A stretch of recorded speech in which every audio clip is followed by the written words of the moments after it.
আলহামদুলিল্লাহ নাহমাদুহু ওয়া নাস্তাইনুহু নাস্তাগফিরুহু ওয়া নাউযু বিল্লাহি মিন শুরুরি আনফুসিনা ওয়া মিন সাইয়্যাতি আমালিনা মান ইয়াহদিহিল্লাহু ফালা মুদিল্লা লাহু ওয়া মান ইউদ্লিল ফালা হাদিয়া লাহু ওয়া আশহাদু আল্লা ইলাহা ইল্লাল্লাহু ওয়াহদাহু লা শারীকা লাহু ওয়া আশহাদু আন্না মুহাম্মাদান আবদুহু ওয়া রাসূলুহু আম্মা বা'দ ফাইন্না খায়রাল হাদিসি কিতাবুল্লাহ ওয়া খায়রাল হাদী হাদী মুহাম্মাদিন সাল্লাল্লাহু আলাইহি ওয়াসাল্লাম ওয়া শাররাল উমুরি মুহদাসাতুহা ওয়া কুল্লু মুহদাসাতিন বিদআহ ওয়া কুল্লু বিদআতিন দালালাহ ওয়া কুল্লু দালালাতিন ফিন-নার। আসসালামু আলাইকুম ওয়া রাহমাতুল্লাহি ওয়া বারাকাতুহু। আমার ওয়াইফ কালকে এটা পড়তেছি দেখে আবার বলতেছে যে তুমি কবে শেষ হবে। আমি বললাম যে এটা তো আল্লাহই জানেন কবে শেষ হবে, চেষ্টা করতেছি। এটা আর কত পৃষ্ঠা আছে একটু দেখি, আপনাদের বলিস, শান্তি পাওয়া যাবে। 599 পৃষ্ঠা টোটাল। আমরা আসি এখন 553 পৃষ্ঠাতে, 40 পৃষ্ঠার মতো আরো যাইতে হবে আর কি। আপনারা জানেন এই বইটার সম্বন্ধে, religious extremism in the lives of contemporary Muslims. আমরা এখন যে চ্যাপ্টারটা পড়তেছি শেষের দিকে আছি আমরা। সেটা হচ্ছে যে হিজরতি বলেন, মানে এক ধরনের হিজরতি, হিজরত ঠিক না, মানে একদম কেতাবি হিজরত না, কিন্তু কোন একটা সময় কোন একটা অবস্থার পরিপ্রেক্ষিতে নিজেকে সমাজ সংসার থেকে আলাদা করে নেওয়ার বিধান কি, এটা কখন রিকমেন্ডেড, কখন জায়েজ না, কোনটা প্রেফারেবল জেনারেলি, এই সমস্ত জিনিসগুলো আমরা আলোচনা করতেছিলাম। এবং আজকে আমরা তারই ধারাবাহিকতায় একটা ইসে যাব যে যখন এক্সট্রিমিজম কেন হইল, এই জিনিসটা কেন আমরা এক্সট্রিমিজমের আন্ডারে এটা পড়তেছিলাম, এটা গতদিন বললাম। চরমপন্থার আন্ডারে কেন পড়তেছিলাম, কারণ জেনারেলি আমরা পড়লাম যে হাদিসটা গতদিন পড়ে আমি বলছিলাম যে আমি এই হাদিসটা আগে জানতাম না। জেনারেল কন্ডিশন হচ্ছে the Muslim who mixes with the people and bears patiently their harm is better than the Muslim who does not mix with people and bear patiently with their harm. যে Muslim একটা প্রতিকূল অবস্থার ভিতর থেকে তার বিরুদ্ধ সবাই, অথবা তার ইসলামের বিরুদ্ধ সবাই, বা ইসলামের মতো করে চলে না সবাই, এরকম একটা সমাজে থেকেও তাদের সাথে মেলামেশা করে তাদের হার্ম মানে তাদের ক্ষতি, তাদের তিরস্কার, তাদের গঞ্জনা অথবা তাদের ব্যঙ্গ ইত্যাদি সহ্য করে থাকে, সে বেটার দেন দ্যাট মুসলিম যে মানুষের সাথে মিশে না এবং নিজেকে সিকিউর করে ফেলে এবং এসব ঝামেলা নেয় না। এটা হচ্ছে জেনারেল কন্ডিশন। তার মানে আমরা কি বুঝলাম, জেনারেলি স্পিকিং সমাজের ভিতর থাকবেন, এটাই স্বাভাবিক। কিন্তু স্পেশাল কন্ডিশন যেগুলোতে আমরা সমাজ থেকে নিজেদেরকে করতে পারি, আলাদা করতে পারি, সেগুলো আমরা পড়ছি বা এগুলো ডিটেলস আলোচনা হয়েছে। কিন্তু এক্সট্রিমিজমের সাথে আসলো কোথায়, সেটা পড়তে গিয়ে আমরা দেখলাম যে তারা কি করে। Extremism when it comes to secluding oneself, it is summarized কিভাবে আমরা এগুলো পড়ছি জাস্ট আমি একটা ছুঁয়ে যাই একটু, যে সোসাইটি থেকে শরিয়া জাস্টিফিকেশন না থাকা সত্ত্বেও এক্সট্রিমিস্টরা নিজেদেরকে আলাদা করে ফেলে। শরিয়া জাস্টিফিকেশন না থাকা সত্ত্বেও কজটাকে এক্সাজারেট করে, অনেক সময় কজটাকে এক্সাজারেট করে। একজন মানুষ ইভিল ডুয়ার বা সিনারকে কাফের জ্ঞান করে অথবা কাফের বলে ফতোয়া দিয়ে তার থেকে নিজেকে আলাদা করে ফেলতে চায়। তারপরে হচ্ছে কি ল মানে শরিয়ারকে কন্ট্রাডিক্ট করেও এমন ভাবে নিজেকে অনেক সময় আলাদা করে, যেমন শরিয়াকে কন্ট্রাডিক্ট করেও আলাদা করে। যেমন আমরা তুকিয়া কথাটা পড়ছিলাম। তুকিয়া কথাটার মানে হচ্ছে আপনি আপনার বিশ্বাসটাকে কনসিল করলেন কোন একটা জায়গায়। ধরেন আপনি ইন্ডিয়াতে কোন একটা জায়গায় আছেন, ইন্ডিয়াতে এমনটা দেশ যেখানে দেয়ার মে বি সিচুয়েশন যেখানে আপনি আপনার বিশ্বাসটা নিয়ে কথা বলতে গেলে আপনাকে প্রাণহারিত হইতে পারে। ওই অবস্থায় আপনি কনসিল করলেন। কনসিল করা মানে এটা না কিন্তু তাদের সাথে হাত মিলালেন, তাদের মতো করে তাদের রিচুয়ালস করতেছেন, তা না। কনসিল করা মানে আপনার ভিতরে বিশ্বাস আছে এবং এইটা পারমিটেড কখনো, কিন্তু এইটাকে আপনি সুপার ইম্পোজ করলেন জেনারেল সিচুয়েশনের উপরে, মুসলমানদের ব্যাপারে, ওইটা ডিসবিলিভারদের ব্যাপারে শুধু বলছিলাম আমরা, করে আপনি এখানে প্রতারণা করলেন, মিথ্যা কথা বললেন বা এই করলেন, এটা এগুলো জায়েজ না। এই সমস্ত আমরা শেষ করছি। তারপরে এসে আমরা দেখতেছি যে some of the contemporaries follow the principle of declaring others disbelievers without looking into its relevant sharia ramifications and results. শরিয়া একজন মানুষকে অবিশ্বাসী জ্ঞান করার বা অবিশ্বাসী মনে করার অথবা ডিক্লেয়ার করার যে সমস্ত বিধিবিধান দিচ্ছে সেগুলোর সম্বন্ধে জ্ঞান ছাড়াই আজকালকে দেখবেন আপনি আমাদের এই সমাজে আছে, আমাদের হালাকাগুলোতে দেখেন না কত প্রশ্ন এটা নিয়ে, এই মসজিদে নামাজ পড়া যাবে নাকি, ওর পেছনে নামাজ পড়া যাবে নাকি, এটা করা যাবে নাকি, ওটা করা যাবে। মেইনলি কেন? মেইনলি তারা ভয় করে অথবা মনে করে অথবা আশঙ্কা করে যে এইগুলো মানুষগুলোর মধ্যে মুসলিম না। এই জিনিসটাই একটা এক্সট্রিমিজমের ফর্ম আর কি। একটা মুসলিম সোসাইটি থেকে অহেতুক আপনি চিন্তা করবেন এটা। তো যাই হোক, এখানে বলতেছে এদের ভিতরে দুইটা ক্যাম্প পাওয়া যায়, দুই ধরনের মানুষ পাওয়া যায়। মানে এই এক্সট্রিমিজমটা যাদের ভিতরে আছে তারা দুই ধরনের হয়। প্রথম গ্রুপ হচ্ছে the first group opted for what they called an emotional or psychological separation. সে আপনার ভিতরেই থাকবে কিন্তু ইমোশনাল বা সাইকোলজিক্যাল সেপারেশন করে রাখবে, নিজেকে সেপারেট করে রাখবে। সে আপনাকে অমুসলিমই জ্ঞান করবে কিন্তু আপনার সাথে মসজিদে নামাজ পড়বে বা আপনার সাথে উঠা বসা করবে, আপনাকে প্রকাশ্যে বলবে না বা ই করবে না।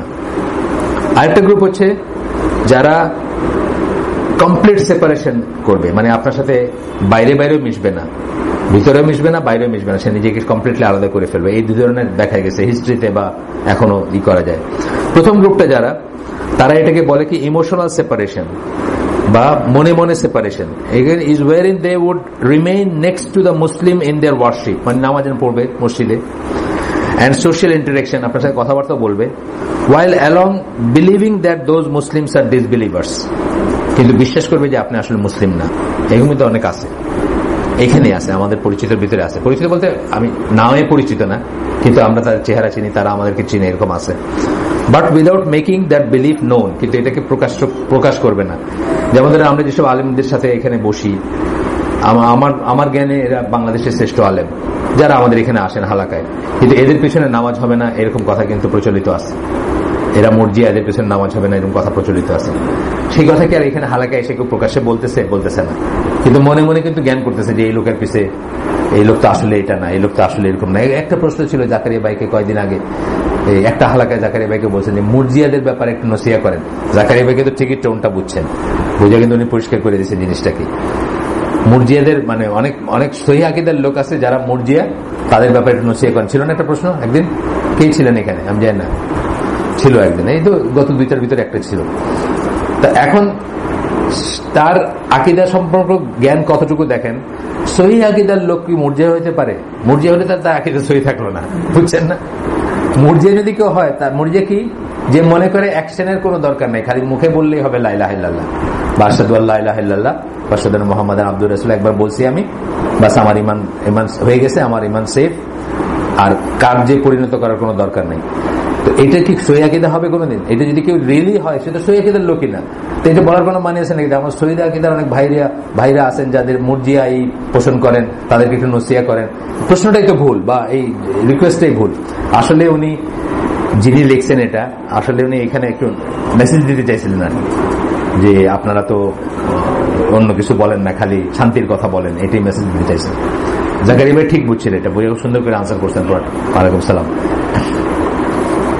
আচ্ছা, এখন কি আমরা, they explain that by saying that we are in a period of oppression and weakness, তারা বলেন যে আমরা এখন মক্কার পিরিয়ডে আছি। এই গ্রুপটা যারা এক্সট্রিমিস্টদের ভিতরে, এই গ্রুপ যারা আপনার সাথে মিশতেছে, উঠতেছে, বইতেছে, খাইতেছে, কিন্তু আপনাকে অমুসলিম জ্ঞান করতেছে, তারা বলে যে এখন আমরা মক্কার পিরিয়ড আছে, wherein it was allowed to marry polytheistic women, যেখানে মুশরিক মেয়েদের বিয়ে করা ছিল।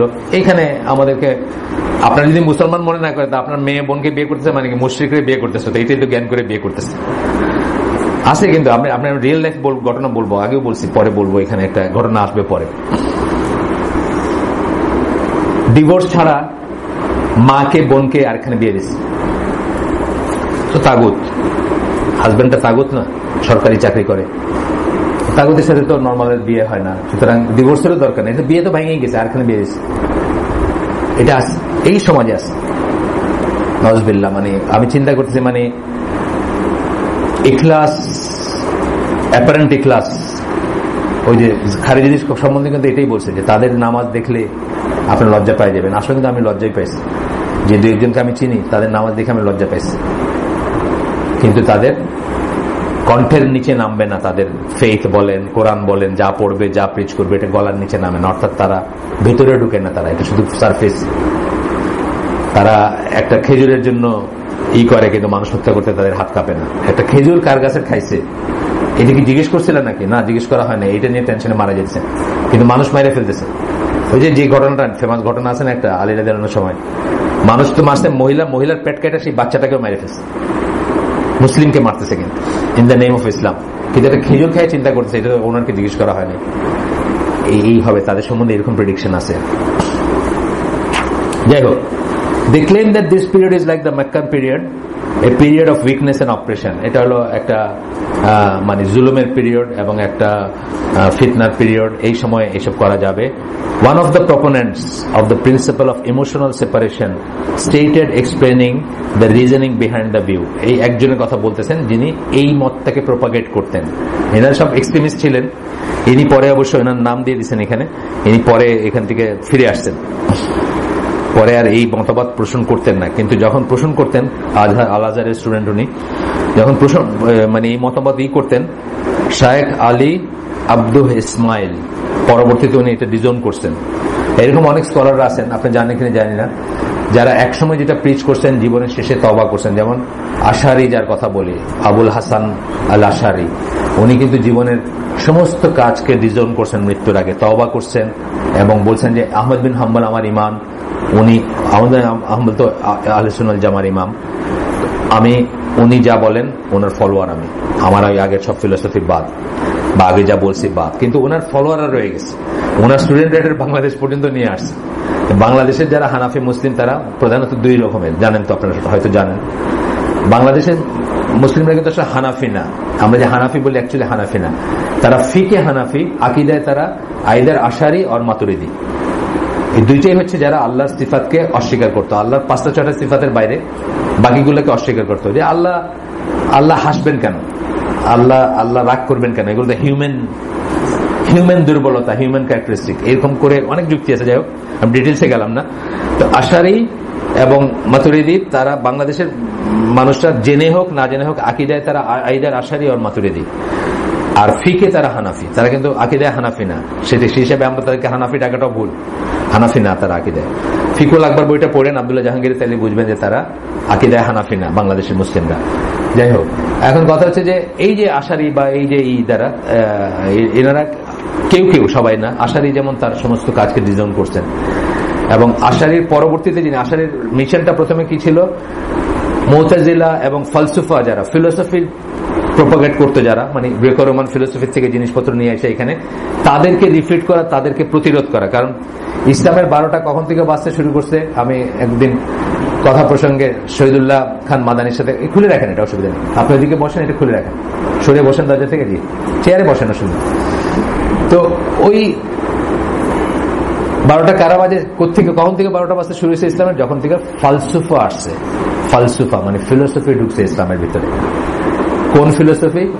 গ্রেকো রোমান, এরিস্টটল, প্ল্যাটো বা আরো যেগুলো আগের ছিল, নানা রকমের ছিল, তাদের গুলো আসছে যখন থেকে। কিছু ইন্ডিয়ানও গেছে, হোলসেল যখন বিদেশি ট্রান্সলেট করে অ্যারাবিকে লাইব্রেরি ভরে দেওয়া হয়েছে, তখন থেকে 12টা বাজতে শুরু হয়েছে ইসলামে। এবং 12টা মানে কি ধরনের 12টা, মানে বাহাস হইতো খলিফাদের ইসে, মাছের সাথে মানে কেউ যদি মাছের সাথে যদি সংসর্গ হয় কারো, এটা কি পাপ হবে কিনা, এটা কি ব্যভিচার হবে কিনা, মানে এই ধরনের সাবজেক্ট নিয়ে রাজদরবারে বাহাস হইতো, পণ্ডিতে, বুঝছেন না? মানে যখন ঐশ্বর্য হয়েছে খাওয়ার, ওই কথা নেই কাজ তো খই ভাজ, যখন পয়সা বেশি হয়েছে, এই জন্য আমি বলি যে পয়সাটা, আমি এই বাংলাদেশ দেশটাকে আমি দেখলাম যে পয়সা নষ্ট হয়ে গেল জাস্ট আমার চোখের সামনে। সামান্য 2টা পয়সা বেশি হয়েছে, আমাদের বাইং ক্যাপাসিটি বাড়ছে, আমরা শেষ। এবং ইসলামের ওই সময় কিন্তু তাই হয়েছে।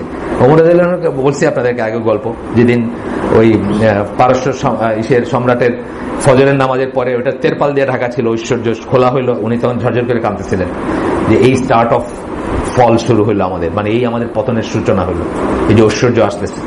বাংলাদেশকে আমি দেখি যে সামান্য 2টা ঐশ্বর্য একটু বাড়ছে বাইং ক্যাপাসিটি, শেষ বাংলাদেশ।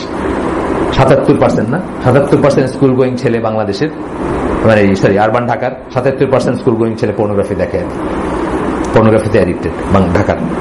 মানে এই জাস্ট 2টা পয়সা হয়েছে বেশি, so that parents can afford to buy a smartphone for the kids, আর কি এইটুক পয়সা, আর কিছু না।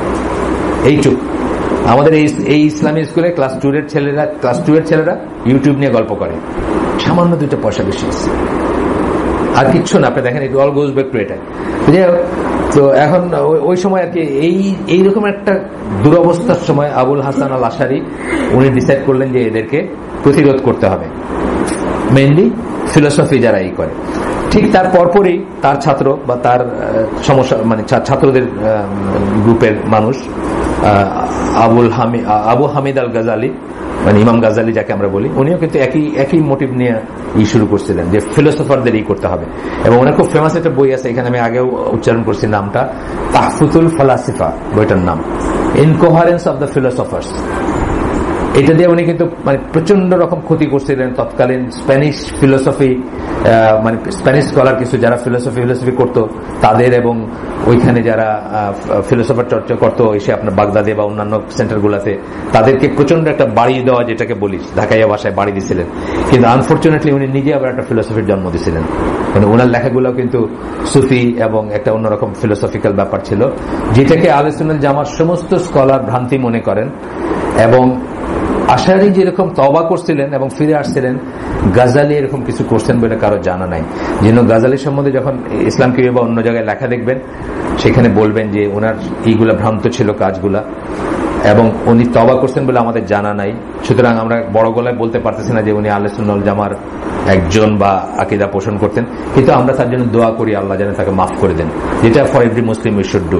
যত ভ্রান্তি থাকুক, একজন মুসলমান যখন নিজেকে মুসলিম বলে ক্লেম করছেন, এবং আমরাও জানি যে উনি মুসলিম হিসেবে মারা গেছেন অ্যাপারেন্টলি বাধ্যত, আমরা তার জন্য এই দোয়াটাই করবো যে আল্লাহ তাকে মাফ করে দাও, তার ভুলগুলোকে মাফ করে দে, তার ইগুলাকে তোমরা করো। বলেন ভাই। আচ্ছা, এখন কি বলছেন উনি কি বলছেন? there is a necessity for the Islamic movement that requires the consideration of the feeling of the one among the populace who prays, stating that he is a disbeliever would shock him. কেন তারা এরকম চুপ করে আপনাকে সহ্য করতেছে, চরমপন্থীরা বা এই গ্রুপটা, যে এইটা বললে আমি তো থাকতেছি তাদের ভিতরে, তাদেরকে যদি বলি যে শক্ট হয়ে যাবে তারা।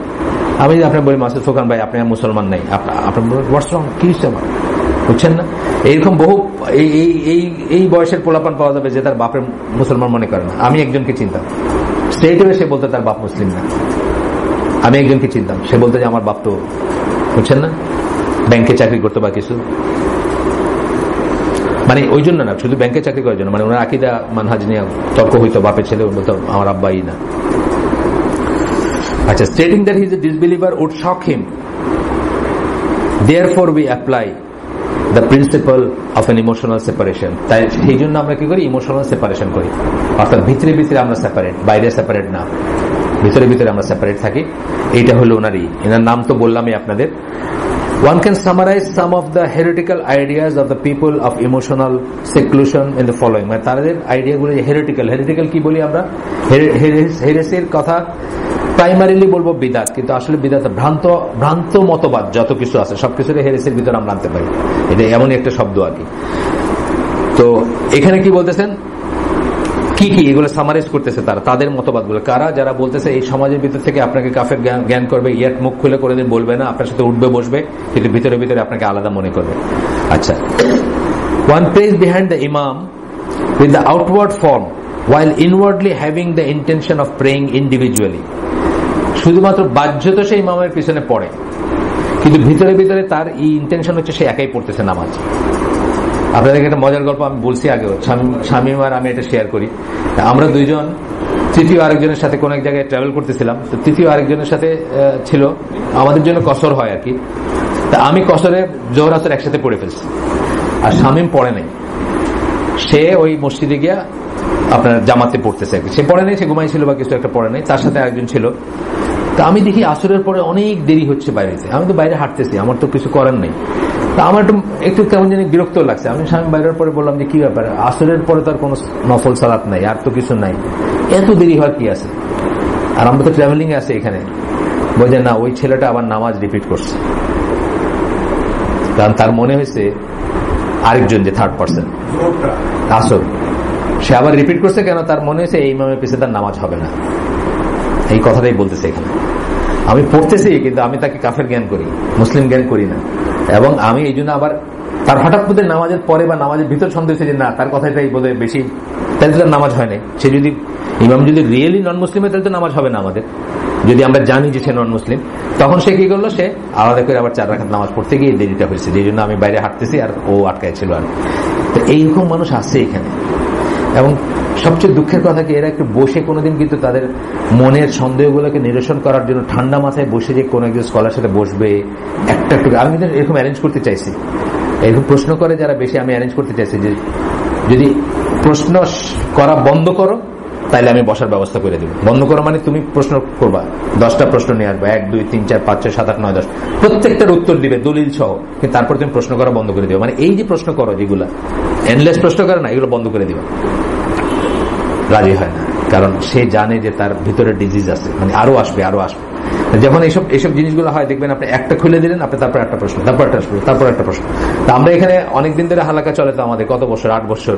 তা আমরা এটা বুঝি যে অশান্ত আত্মা, অস্থির আত্মা আছে কিছু। যেমন ধরো ওর অনেক প্রশ্ন আগে থাকতো, কমে আসছে না এখন, অনেক প্রশ্ন থাকতো। বাচ্চা ছেলে, সে ম্যাট্রিক পড়তো যখন, স্কুলে পড়া কি কলেজে পড়ার লাইফে আমাদের সাথে আসে, এখানে প্রশ্ন থাকতেই পারে, তার নতুন করে শিখতেছে।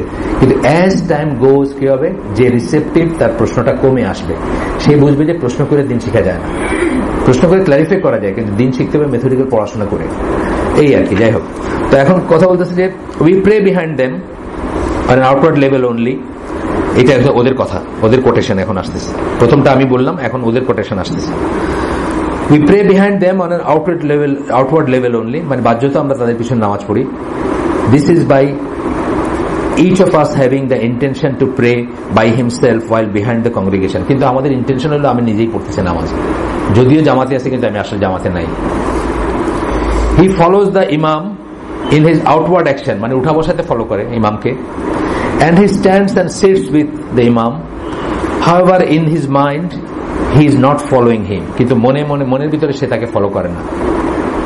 As he did not have the intention of praying behind him, কারণ তার নিয়ত তার পিছনে নামাজ পড়া না, নিয়ত তার হলে একা নামাজ পড়া না। বুঝছেন তো কত বড় একটা মুসিবত এটা আর কি, এটা মুসিবত। আপনারা ওই জামাতে নামাজ পড়া কিন্তু আপনার হবে না যদি আপনি জামাতে যে আপনি পড়বেন, এটা কিন্তু আপনার নিয়ত করতে হবে। আপনি জানেন, দেখেন নামাজের ইস্যুতে জামাতে জয়েন করবেন, মুখে বলতে হবে না, কিন্তু এই জামাতের সাথে যে আপনি আসেন এটা আপনাকে নিয়ত করতে হবে, জানতে হবে আপনার। অনেক সময় দেখা যায় এখানে একটা জামাতে, ওইখানে একটা লোক নামাজ পড়তেছে, দেখছেন না, মসজিদের বাইরে দেখলেন সে কিসের নামাজ পড়তেছে, সে যে কারণেই হোক সে জামাতের সাথে যুক্ত হয় নাই বা যুক্ত না আসে। অনেকে ফিক গুলো জানে না, এখানে কিন্তু কমপ্লিকেটেড ফিক আছে একটু। ধরেন আপনি জোহর পড়েন নাই, আয়েশা দেখছেন জার্নি করে আসে, দেখছেন যে আসরের নামাজ শুরু হয়ে গেছে, এখন আপনি কি করবেন? এটা কিন্তু একটা ফিক আছে যেটা অনেকে জানে না দেখে কি করবে, জেনারেল মানুষ কি করবে, আগে জোহরের নামাজটা একলা পড়ে নেবে, পড়ে নিয়ে যদি সময় পায় তাহলে এসে আসরটা ধরবে আর কি, তাই না?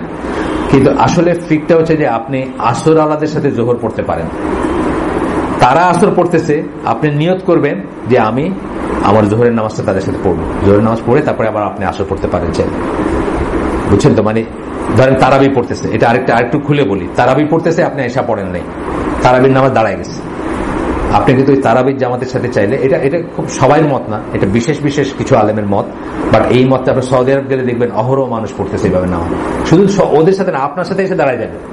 সৌদি আরবে এটা বোঝানো খুব মুশকিল যে ভাই আমি কিন্তু জামাত পড়তেছি না, এই জন্য আমি আর তানবীর একদিন এক মসজিদে সইরা গিয়ে একটা আলামের রুমে নামাজ পড়ছি, কারণ আমার পেছনে সে দাঁড়ায় যেতেছে, বুঝছে, আমি যদি চাইতেছিলাম যে দাঁড়াচ্ছে, কারণ আমি কংগ্রিগেশনের নামাজ পড়তেছি না, কিন্তু সে কিন্তু এটা বোঝার আগে দাঁড়ায় গেছে পাশে। তো এটা আসলে মানে অনেক সময় ফিক না জানার জন্য হয়। আপনি তারাবির পিছনে কিন্তু এশা পড়তে পারেন, তারাবির নামাজ হচ্ছে আপনি এশা মিস করছেন, আপনি এসে দাঁড়ায় গেলেন, আপনি নিয়ত করলেন এশারি, ওদের সাথে 2 রাকাত পড়লেন, ওরা সালাম ফিরে এলো, আপনি সালাম ফিরে নেন, দাঁড়ায় আর 2 রাকাত পড়লেন, আপনার এশার নামাজ জামাতে হয়ে আদায় হয়ে গেল, বুঝছেন না? এটা দেখবেন আপনারা ওরা প্র্যাকটিস করে, বা আমাদের দেশে যারা জানে তারা করে, কিন্তু না জানলে দেখবেন লোকটা আলাদা। এখন জাস্ট বিকজ ওই মসজিদে নামাজ পড়তে, সে কিন্তু জামাতের একজন না, জামাতে সামিল হওয়াটা নিয়ত করতে হয় যে আমি জামাতে সামিল হব, এদের সাথে নামাজ পড়বো, এটা কিন্তু নিয়তের অংশ। আপনি দেখে নেন এসে জামাতে যে আপনি নামাজ পড়তেছেন, এটা আপনাকে জানতে হবে। ধরেন আপনি এই জায়গায় দাঁড়ায় ছিলেন, চারিদিকে আপনার জামাত, হয় না এরকম যে সুন্নত পড়তেছিল, চারিদিকে জামাত দাঁড়ায় গেছে, সে উঠা বসা করতেছে, তারাও করতেছে, কিন্তু দুইটা কিন্তু আলাদা, সে কিন্তু জামাতের অংশ না।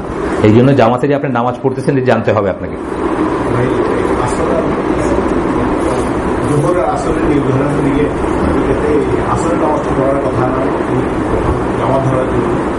সেটাও আছে, আবার এটাও করতে পারেন আপনি তাদের সাথে জোহর পড়তে পারেন, আপনার নিয়ত হবে জোহরে, তাদের নিয়ত হবে আসরে, তাদের সাথে জোহর পড়লেন, সালাম ফেরানোর পরে আপনি আপনার আসরটা পড়ে নিলেন, সেটাও করতে পারেন, সেটাও জায়েজ, এবং সেটারও ফিক আছে আর কি। ঠিক যেভাবে বললাম তারাবির সাথে আপনি এসা পড়তে পারেন, একই জিনিস। আচ্ছা, এখন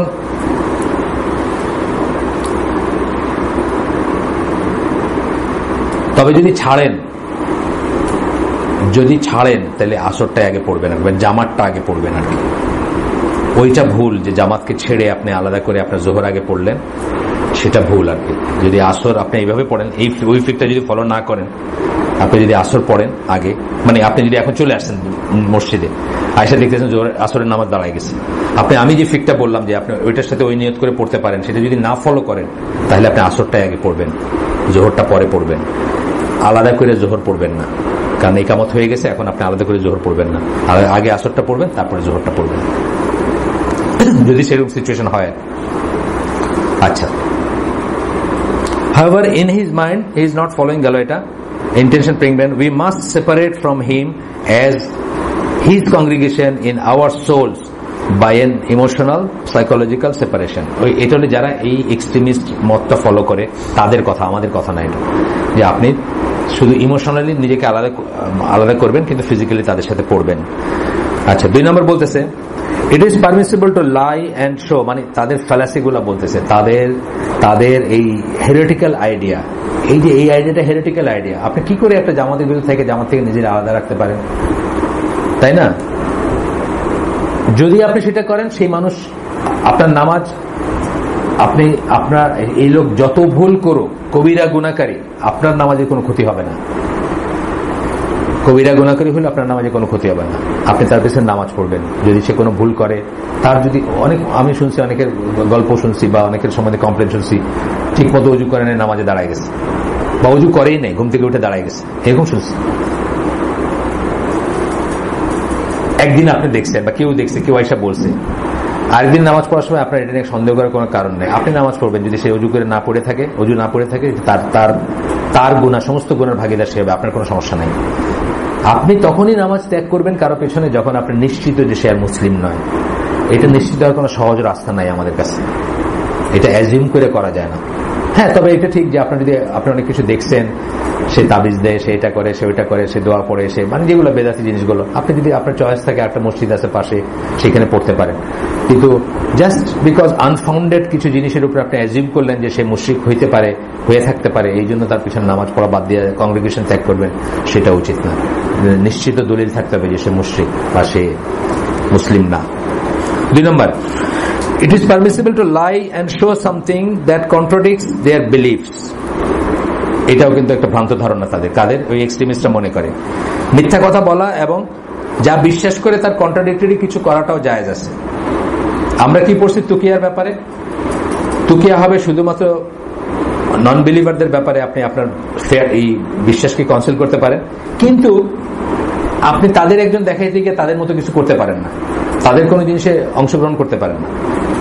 আমি যেটা উদাহরণ দিচ্ছি, যেমন ইন্ডিয়াতে ফ্রিজের ভিতরে কি বলে ওই গরুর মাংস আছে দেখে মানুষ বাইরে ফেলছে, তো যেই সোসাইটিতে ওইটা হয়েছে, খুব ডেঞ্জারাস জায়গা না, ওইখানে হয়তো আপনি আপনার আজানটা হয়তো দিতে পারলেন না, বা আপনি আলহামদুলিল্লাহটা জোরে বলতে পারলেন না, কিন্তু তাই বলে আপনি কিন্তু ওই হরে রামা হরে কৃষ্ণ বলার দরকার নেই কোনো, বুঝছেন না? সেটা কিন্তু তুকিয়া হইল না, সেটা কিন্তু আপনি লাইন ক্রস করে ফেললেন।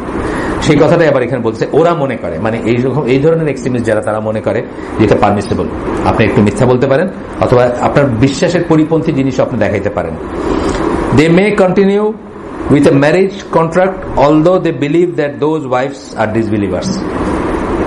এটা কেমন হয়ে গেল না? জগা খিচুড়ি হয়ে গেল না? আপনি মনে করছেন আপনার ওয়াইফ মুশরিকা, কিন্তু আপনার সাথে বিয়ে কন্টিনিউ করতেছে, কি করলেন তাইলে? কোরআনের সুন্নাহর সমস্ত ইনজাংশনে বাইরে গেলেন আপনি যদি রিয়েলি বিশ্বাস করেন মুশরিকা, you should leave her.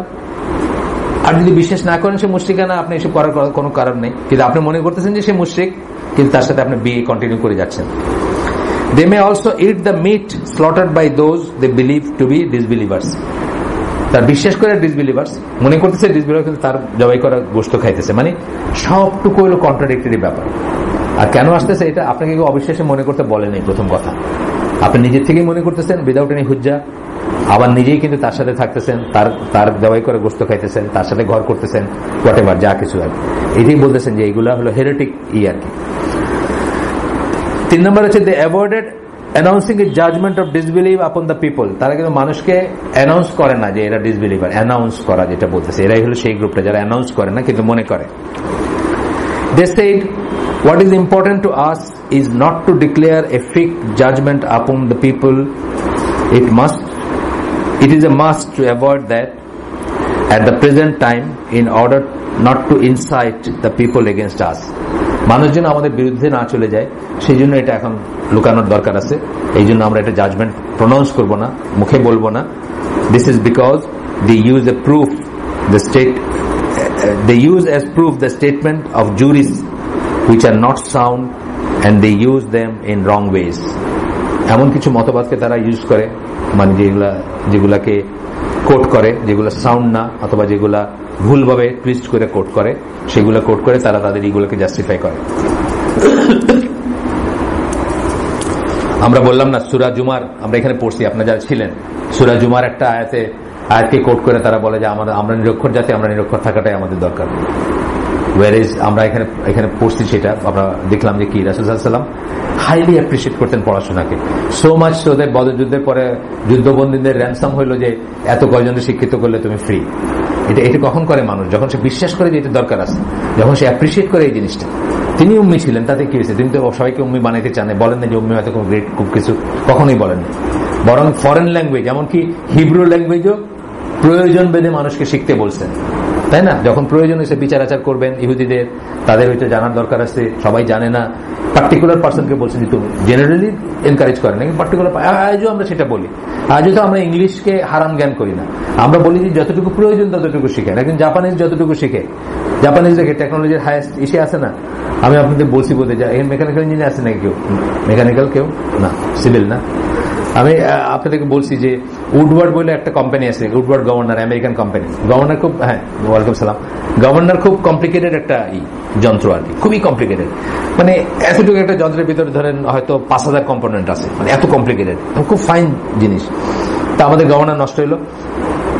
Original company American Woodward, তারা ওটাকে জাপানে পাঠাইলো ওইটার সার্ভিসিং এর জন্য, বুঝছেন না?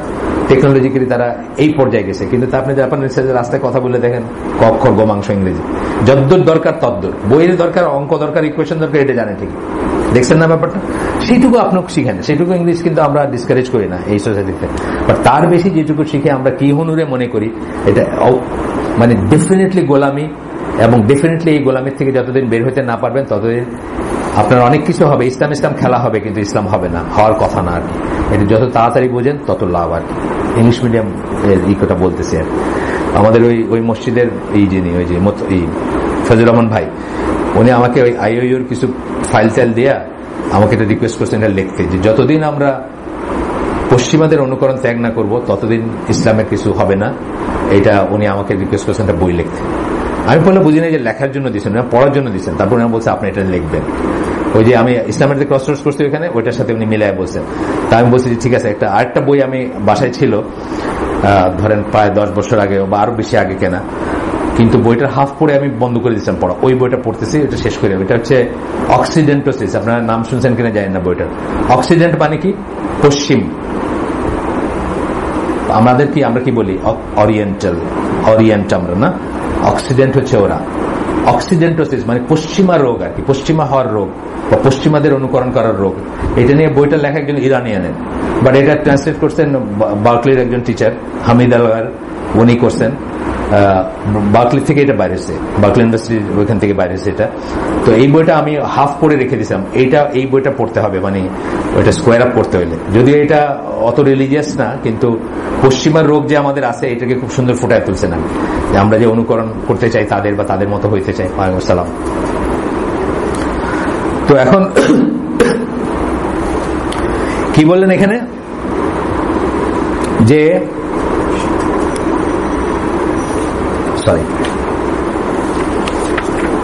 4 নম্বর আমরা পড়তেছি, যারা সেসব চরমপন্থী দল বা গোষ্ঠী যারা সমাজের অধিকাংশ মুসলিমকে অমুসলিম মনে করেন, তাদের ভিতরে দুইটা গ্রুপ আছে।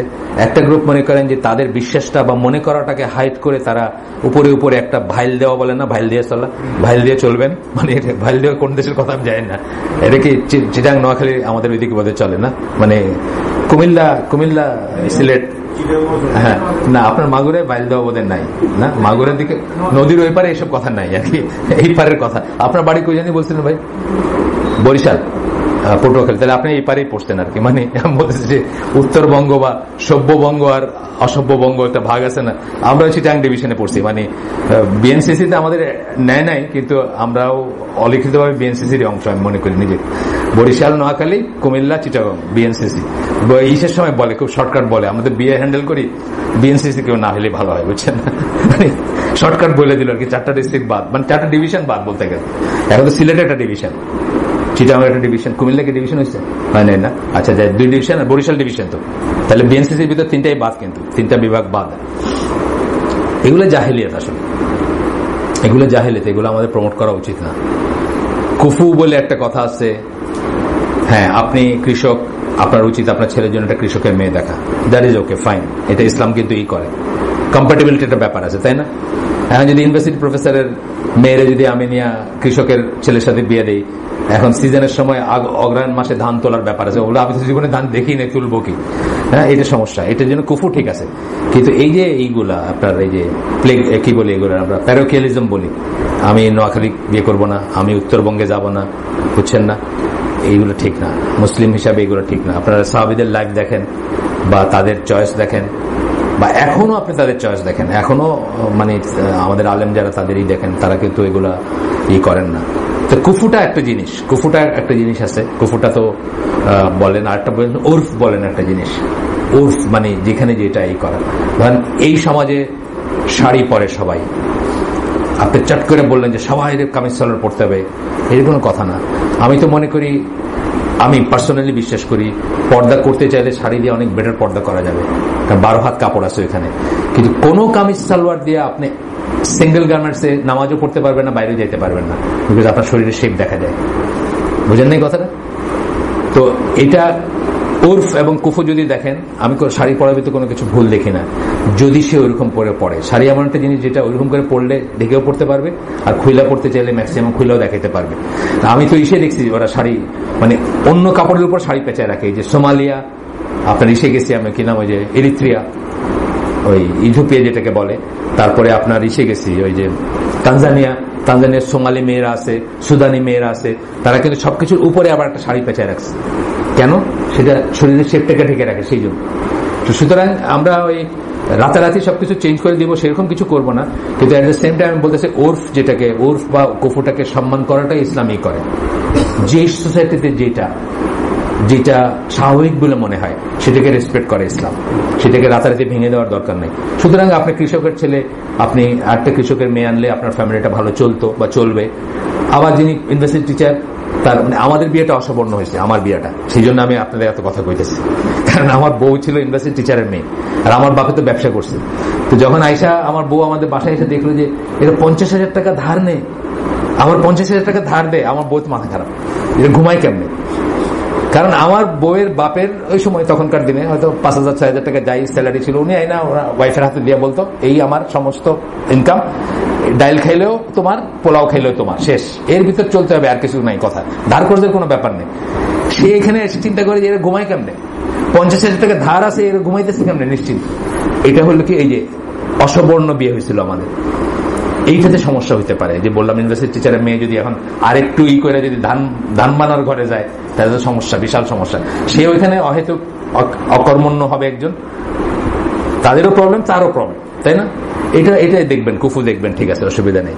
Part of this separation was 4 number point, what they call the movement according to the understanding। এটাকে তারা বলে বুঝ অনুযায়ী মুভমেন্ট, সংগ্রাম, বা বুঝ অনুযায়ী আপনার কি বলে আন্দোলন। তারা তো আন্দোলন করে। যে তাকফির, আমার কিন্তু যখন কথাগুলো বলতেছে পিছনে ব্যাক অফ মাইন্ড অলওয়েজ রাখবেন যে বারবার ঘুরে আসছে কাদের কথা, তাকফির বা হিজরা যে দলটা, তাদের কথা।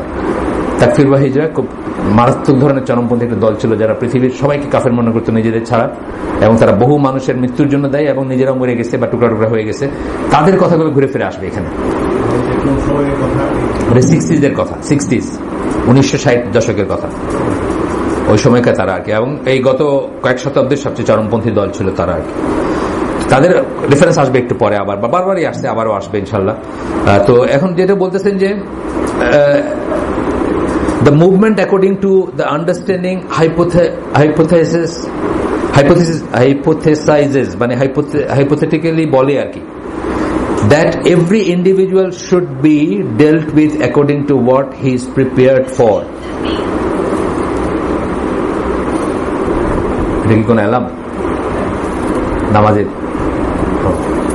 আচ্ছা, আমি তো মানে গাড়িতে শুনছি এগুলো, পিছাইতে আগাইতে হঠাৎ করে আমি চমকে গেছি যে আমি আমার মেয়েদের সাথে ওই যে মদিনায় ট্রাভেল করতেছিলাম, একটা রেন্টে কার, পরে হজে গেলাম যে এবার, কে গেছিলেন আমার সাথে, মামুন ছিলেন, একটা রেন্টার কার নিয়ে আসছে আমার জামাই ইসের থেকে, আমাদের নিয়ে ঘুরে দেখাইতেছে। তো এটাতে ওইসব লাগাইছে আর কি, জিপিএস আর ওই রাস্তা। তো এখানে মদিনার খেজুর বাজার বলতেছে আফটার 200 মিটার টার্ন রাইট, মানে ব্রিটিশ মেয়ে বলে দিয়েছে ব্রিটিশ অ্যাকসেন্টে। এত এত অস্বাভাবিক লাগে জিনিসটা, বুঝছেন না? মানে যারা ইউজ তাদের কথা অন্য, প্রত্যেক মোমেন্টে সে আপনাকে ডিকটেট করতেছে, এখানে টার্ন রাইট, এখানে থাম্বা, এখানে ডাইনের রাইট টার্ন আছে, ওখানে আছে, এটা আছে। তো ওইরকম লাগলো হঠাৎ করে, আমার চমকাই গেছি আমি। যাই হোক, তখন কি বলতেছেন যে প্রত্যেক ইন্ডিভিজুয়ালকে তার মতো করে ট্রিট করতে হবে, মানে যাকে যেটা বলা যায়, যতটুকু বলা যায় ততটুকু ফিল্টার করতে হবে, যতটুকু বলা যায় না ততটুকু বলা যাবে না। Hence the disbelieve of the মাসেস is only explain to A select few. মাসটা যে ডিসবিলিভার, গণসাধারণ যে মুসলিম না, এটা সিলেক্টেড কয়েকজনকে বলতে হবে, বুঝছেন তো কথাটা? মানে এগুলো হেরেটিক্যাল। গণসাধারণ যে মুসলিম না, মুসলিম জনগোষ্ঠীকে আপনি অমুসলিম ভাবতেছেন, সেটা আবার সিলেক্টেড কয়েকজনকে বলবেন, মানে আস এন্ড দেম, এগুলোর কোনো ই নাই। কিন্তু আপনি দায়ী আল্লাহ, আমরা কি জানি? আপনার দাওয়াত হইতে হবে আল্লাহর দিকে। আপনার দাওয়াত যদি আইসিডির দিকে দিয়ে থাকেন, আপনার সেই দাওয়াত নাল এন্ড ভয়েড, তাই না? আমরা দাওয়াত দিব কার দিকে? আল্লাহর দিকে দিব। আপনি যদি আইসিডির দিকে দিয়ে থাকেন, তাকফির ওয়া হিজরার দিকে দিয়ে থাকেন, জামাতুল মুসলিমের দিকে দিয়ে থাকেন, আপনার সেই দাওয়াত নাল এন্ড ভয়েড।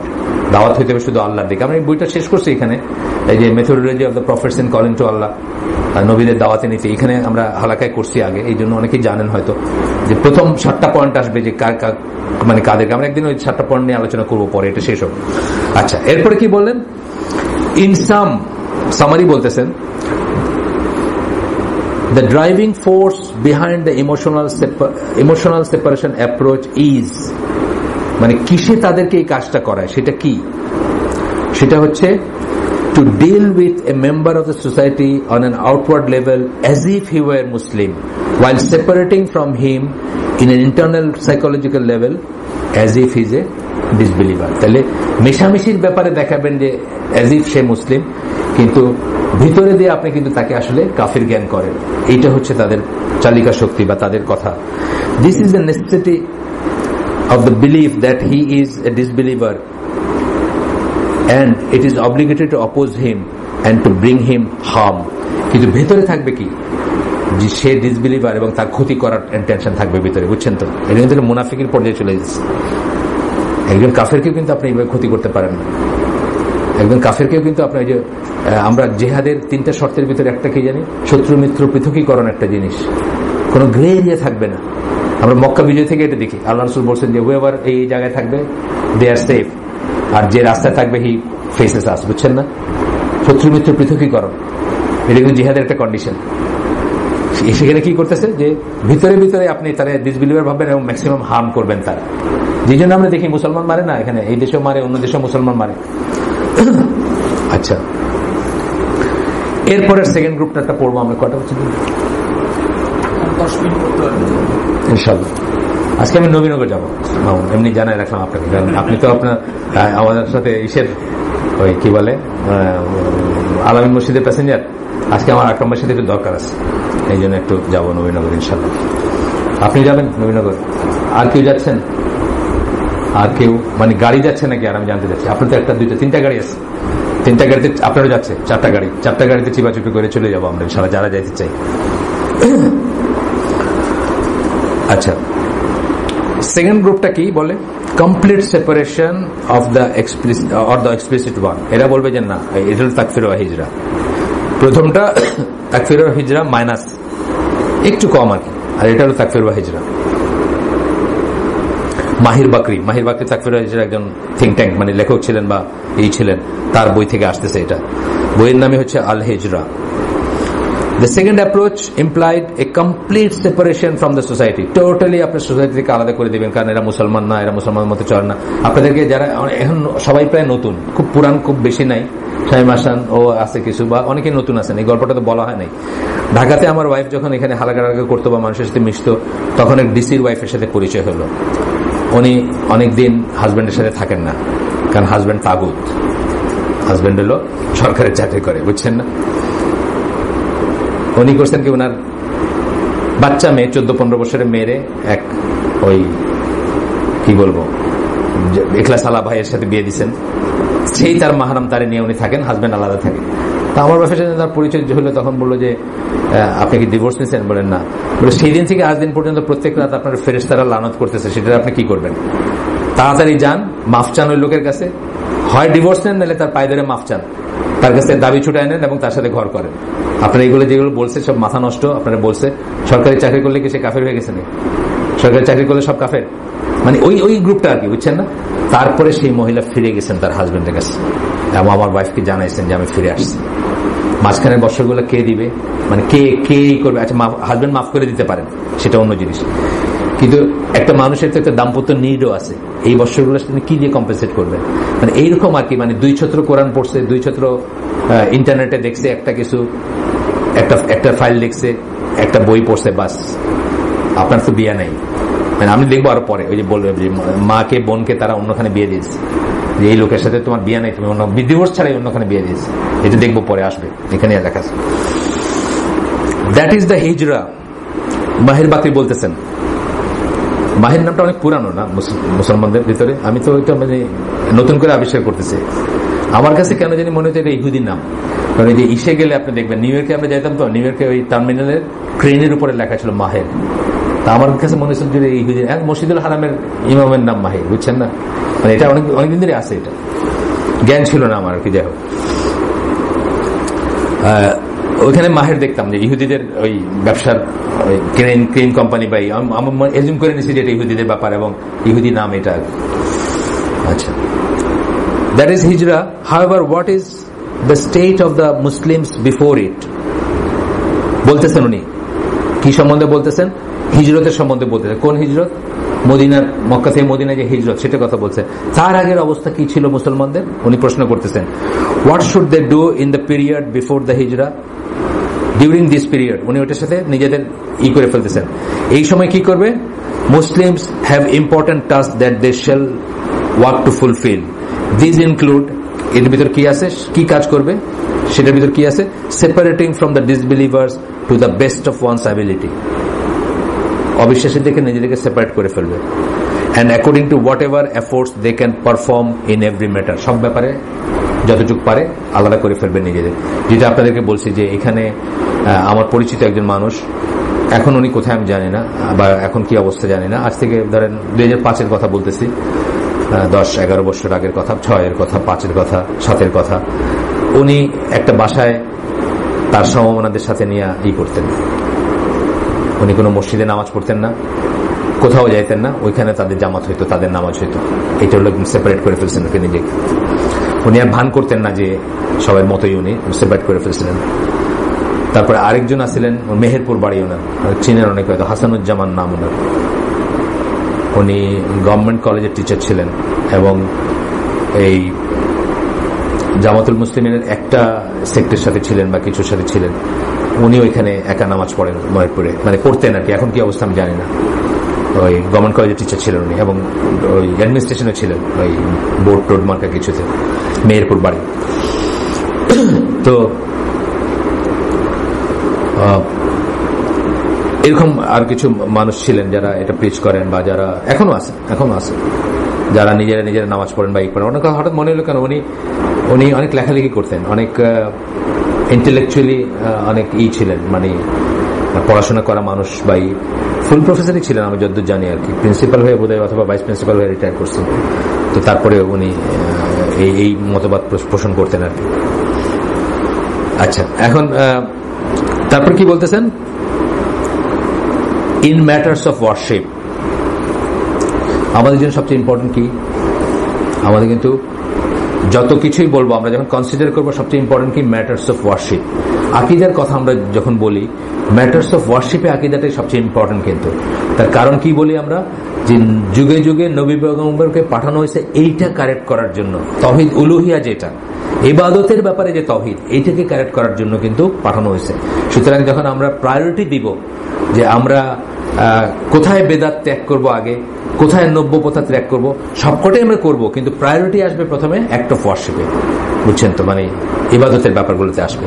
তো ওনারা বলতেছেন, মাহির বাকরি বলতেছেন, in matters of worship the Muslims will not attend the places of worship of the people of Jahiliyyah in which they lie about Allah, conceal what Allah has revealed, call upon other gods with Allah, confuse the truth with falsehood, and they falsely claim that they are the bearers of Islam.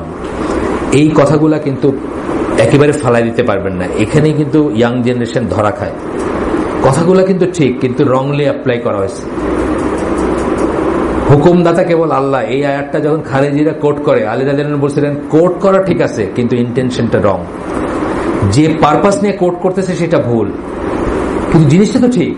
হুকুম কেবল আল্লাহ, এটা ঠিক, কিন্তু যেভাবে তারা এটাকে যা উদ্দেশ্য নিয়ে যা প্রতীয়মান করতেছে সেটা ভুল। আলী রাদিয়াল্লাহু এটা ফেমাসই, কিন্তু এটা খারেজিদের সম্বন্ধে যখন বলা হয়েছিল, এইখানে কথাগুলোকে আপনি একটা অস্বীকার করতে পারবেন, আসলে কিন্তু অস্বীকার করতে পারবেন না, কথাগুলো কিন্তু ঠিক।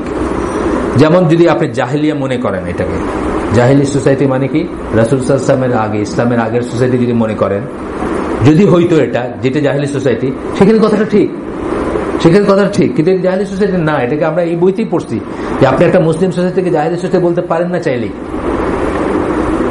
এটা কোনোদিন ফিরে আসবে না, যখন ফিরে আসবে তখন আরেকটা ব্যাপার হবে, কিয়ামতের আগে আগে ফিরে আসবে আবার, কোথাও ইসলাম নাই। এটা কখন আসবে? কিয়ামতের আগে আগে আসবে। আপনারা জানেন যে কিয়ামত কোনো মুসলিম দেখবে না, কোনো বিশ্বাসী মুসলিম কিয়ামত দেখবে না, শুধু কাফেররা দেখবে। ওই সময়টা আবার সেই জাহেলি সোসাইটি ফিরে আসবে।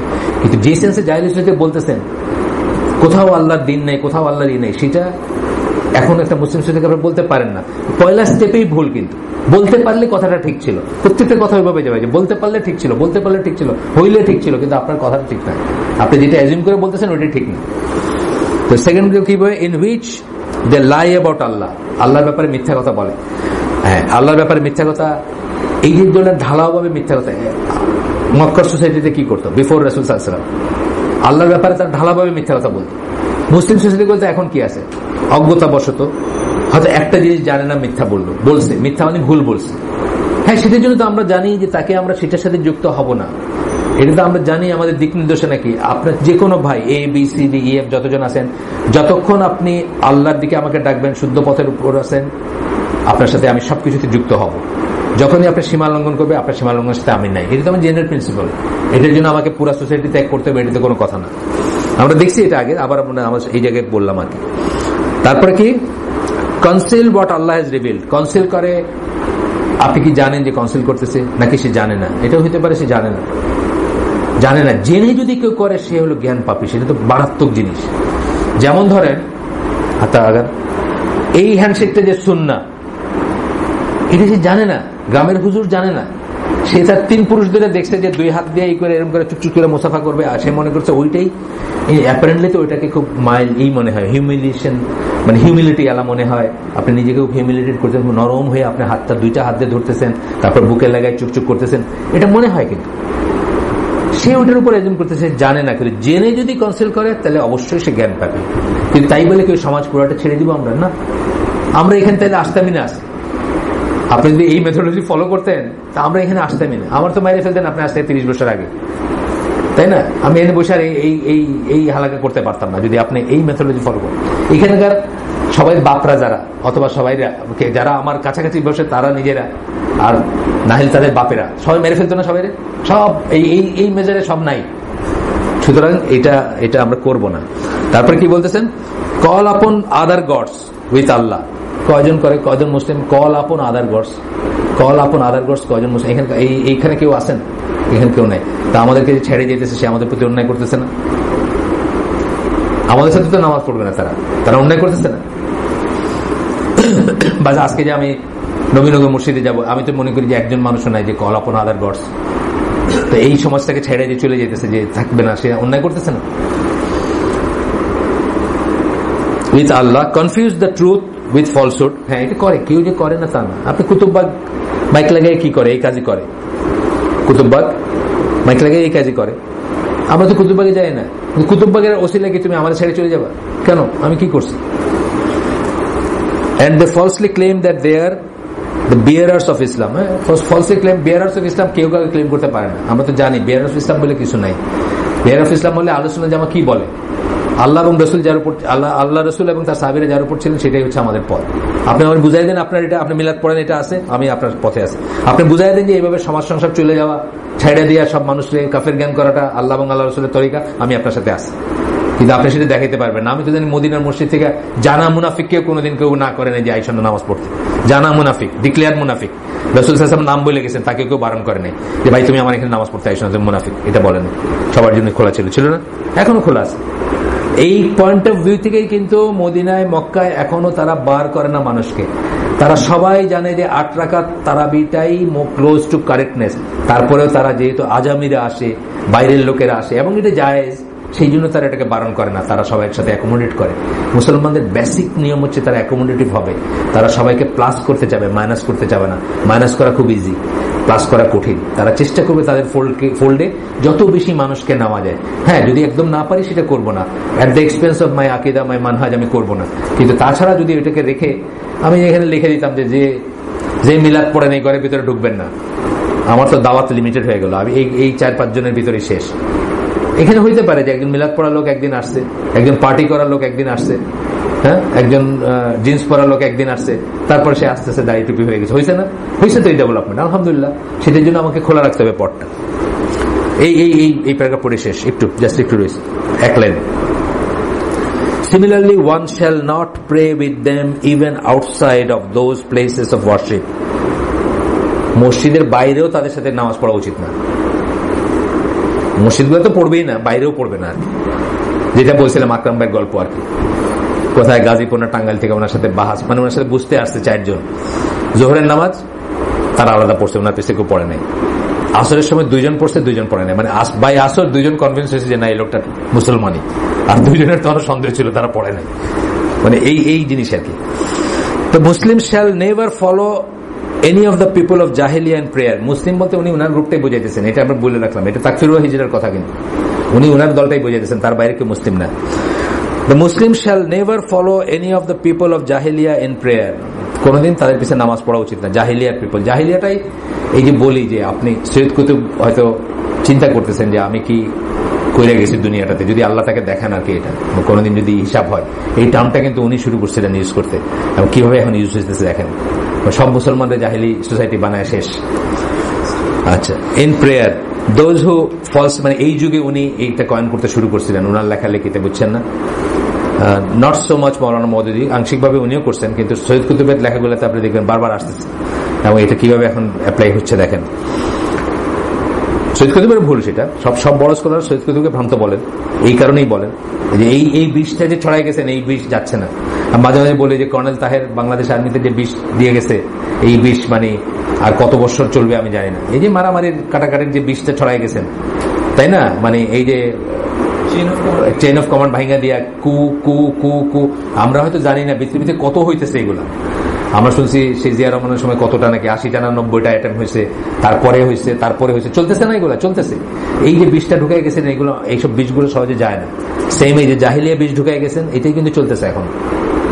আপনি যদি আমার জাহিলিয়া সোসাইটি বানাতে পারেন, আমার সবকিছু তো হালাল, আপনি বুঝছেন না? নিউ ইয়র্কে ওই স্বর্ণের দোকান লুট করার ফতোয়া দিয়েছে নাকি, কাল্লুর আগে লুট করছে। কাফির সোসাইটি, জাহিলি সোসাইটি, কাফের লুট করা যায়, লুট করে গিয়ে এখন 45 থেকে 50 বছর করে এক একজনের জেল আর কি। মানে ওই স্কলার তাদের জীবনের এই টাইমটা কি করে দিবে বলেন তো? 45 থেকে 50 বছর নিউ ইয়র্কের সোনার দোকান লুট করাইছে, কাফেরদের সম্পদ লুট করে নিয়ে আসবে। Those who falsely claim that they are affiliated with Islam, আমরা ফলসলি ক্লেম করি আমরা ইসলামের সাথে আছি, আমাদের পিছনে নামাজ পড়বেন না, এটাই বলতেছেন ঘুরে ফিরে। সুবহানাকাল্লাহুম্মা বিহামদিকা আশহাদু আল্লা ইলাহা ইল্লা আনতা আস্তাগফিরুকা ওয়া আতুবু ইলাইক।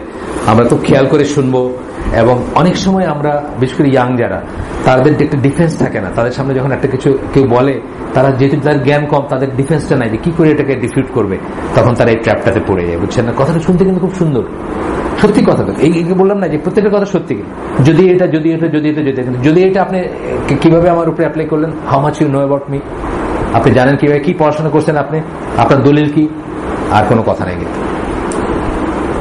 আল্লাহ আমাদেরকে বুঝে চলার তৌফিক দেন, স্পেশালি ইয়াং যারা মানে উত্তেজনার বশবর্তী হয়ে কোনো কাজ করতে ইসলাম কোনোদিন রিকমেন্ড করে না। আমি পড়াশোনা, আমার যতটুকু আল্লাহ পড়াশোনা দিচ্ছেন, আমি দেখছি যে আমরা মুসলিমরা দুইটা কাজ সবসময় উত্তেজনা বশবর্তী হয়ে করি, অথচ দুইটা কাজ হচ্ছে মানে কত ঠান্ডা বলবো, মানে আইস কোল্ড ব্রেন নিয়ে চিন্তা করার ব্যাপার। একটা হচ্ছে জিহাদ, একটা হচ্ছে ডিভোর্স।